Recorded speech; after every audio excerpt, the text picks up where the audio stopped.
नमस्कार, आप देख रहे हैं हल्ला बोल टीवी। मैं हूं सुशील कुमार सिंह।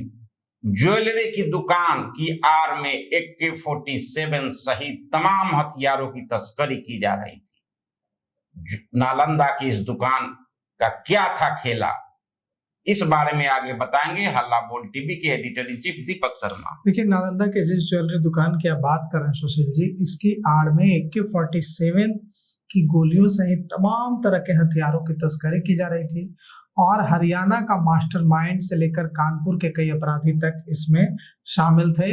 और उत्तर प्रदेश से, कानपुर से गोलियां खरीदकर बिहार भिजवाई जाती थी और यहाँ से पैसे भेजे जाते थे। और वो भी कैसे? पैसे भेजने का ऐसा तरीका निकाला था कि कोई पकड़ न पाए। तो NIA और ATS ने कल नालंदा में जो ज्वेलरी दुकान और PK गन हाउस की आड़ में चल रहे अंतरराष्ट्रीय बुलेट का गोलियों की अंतरराष्ट्रीय तस्करी का सिंडिकेट का खुलासा किया। पूरे बिहार में ही नहीं, पूरे देश में अंतरराष्ट्रीय तस्करी हो रही थी इसके जरिए।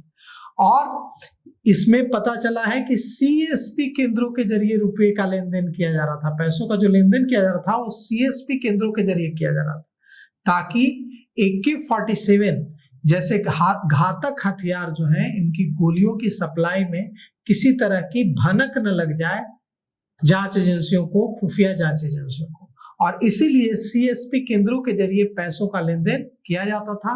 जब ATS ने छापा मारा, NIA ने छापा मारा, तो इसको लेकर डिजिटल एविडेंस मिल गया है। जो मुख्य आरोपी है, मेन एक्यूज है, वो फरार है।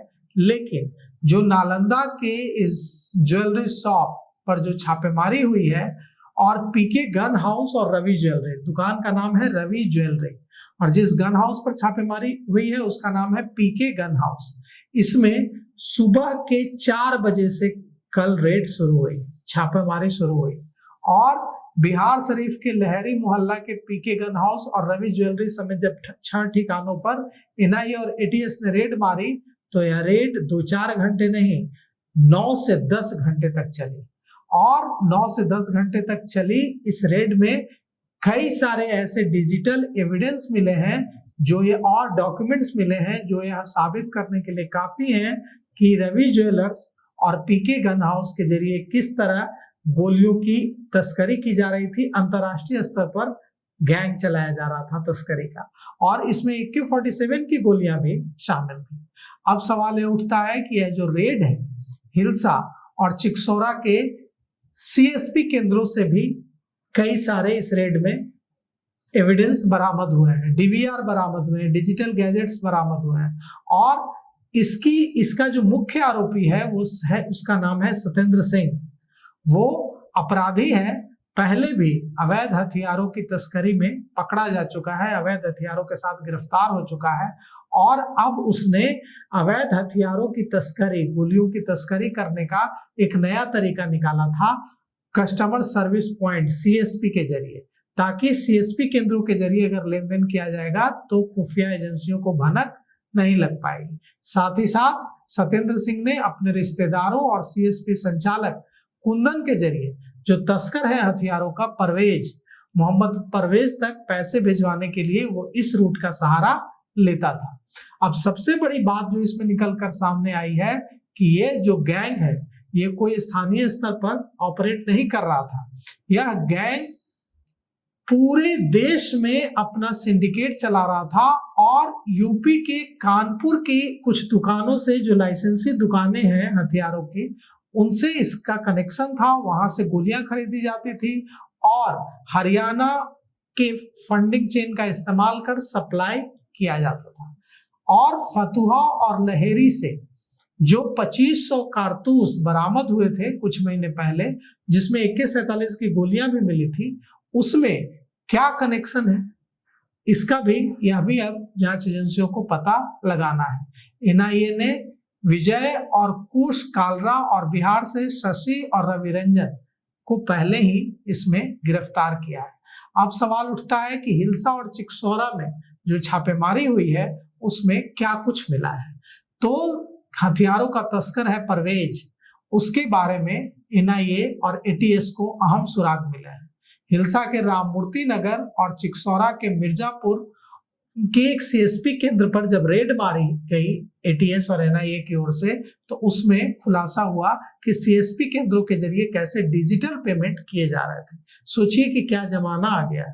पहले हथियारों के तस्कर कोई एविडेंस नहीं करते थे, कैश में लेन देन करते थे ताकि कोई एविडेंस न रह जाए, और अब हथियारों के तस्कर डिजिटल लेन देन कर रहे हैं क्योंकि उन्हें वही सेफ लग रहा है। कैश का लेन देन उन्हें खतरनाक लग रहा है।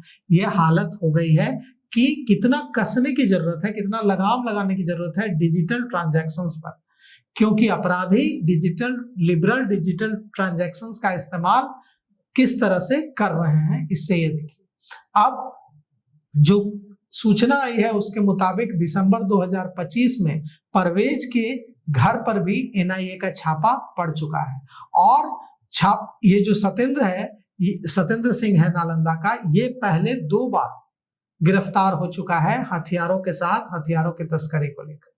अब जब रेड पड़ी है तो उस रेड में एक एक चीज तलाशी गई है, और अब सत्येंद्र सिंह फिलहाल फरार है, लेकिन अब वो रडार पर है एनआईए के, एटीएस के, और पुलिस, एटीएस, एनआईए उसकी गिरफ्तारी के लिए प्रयास कर रही है। अब देखिए इस पूरे मामले में क्या कुछ निकलकर सामने आता है। तो मामला बहुत ही गंभीर है और दुखद भी। कभी यही नालंदा शिक्षा का केंद्र, अंतर्राष्ट्रीय शिक्षा का केंद्र हुआ करता था, वहां हथियार की तस्करी कितना चौंकाने वाला है। ये तो अब आने वाले समय में पुलिस के सामने जो चुनौती होगी कि सही जो इसके मुख्य आरोपी हैं और इसके तार कहां कहां जुड़े हैं, किन किन राज्यों में हैं इसके कनेक्शन, इसको खंगालना।